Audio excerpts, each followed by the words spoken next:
Hello बच्चों, आज हम पढ़ेंगे प्रिपरेशन ऑफ कोलॉइड्स।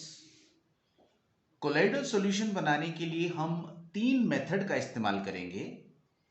पहला केमिकल मेथड, दूसरा इलेक्ट्रिकल डिसइंटीग्रेशन या ब्रेडिक्स आर्क मेथड और तीसरा पेप्टाइजेशन। तो शुरुआत करते हैं केमिकल मेथड से।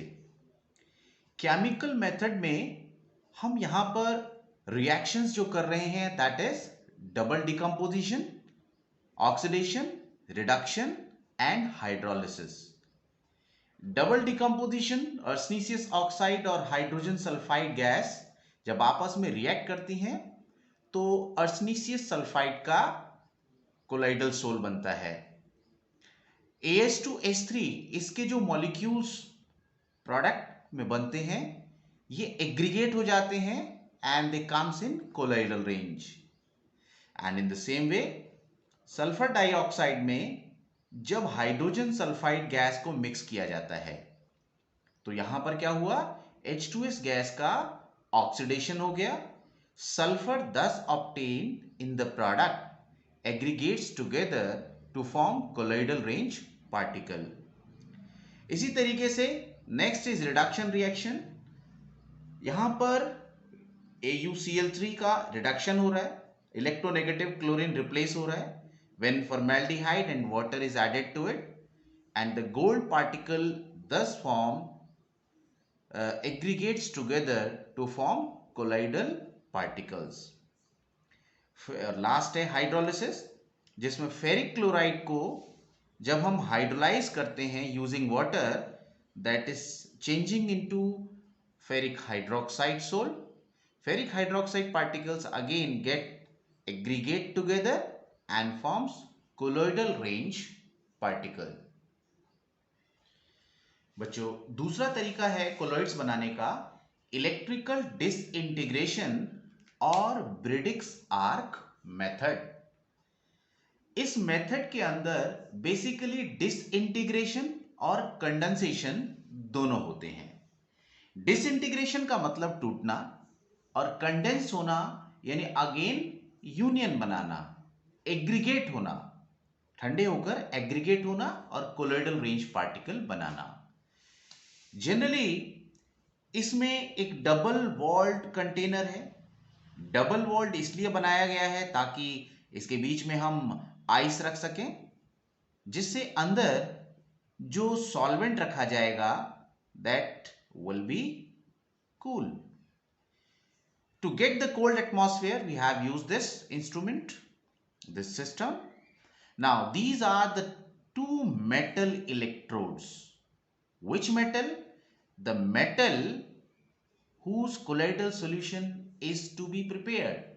जैसे गोल्ड का colloidal solution बनाना हो, सिल्वर का बनाना हो, प्लेटिनियम का बनाना हो.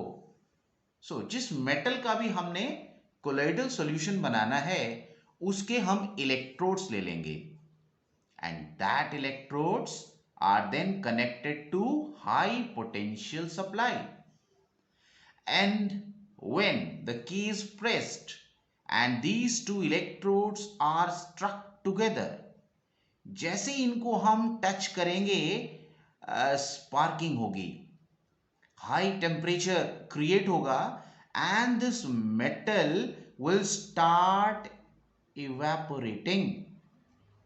Its vapor will start forming. मगर चारों तरफ एटमॉस्फेयर कैसा है? कूल, ठंडा एटमॉस्फेयर है. Now the vapors will not escape out of the system. These vapors coalesce together and will fall back on its base. And this way we get the colloidal range particle by this Briggs arc method. The next way is peptization. This is again a method for the formation of colloidal solution. ये method हम generally वहां apply करते हैं जहां पर precipitate freshly prepare किया गया हो. Let these are the PPT formed, just fresh PPT. अब हम क्या करेंगे, इसमें डिस्पर्जन मीडियम डालेंगे और डिस्पर्जन मीडियम के साथ स्मॉल अमाउंट में इलेक्ट्रोलाइट डालेंगे, suitable electrolyte. Later we will study which one will be the suitable electrolyte, and we'll simply shake this, and this way we'll get the colloidal solution. ये जो precipitates हैं, let this is the PPT.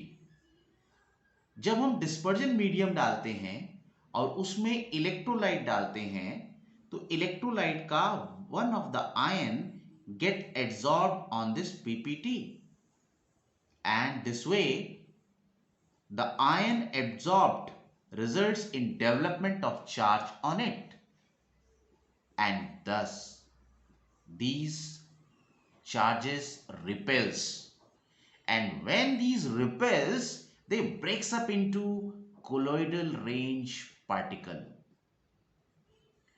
This small amount of electrolyte thus added is also called as peptizing agent,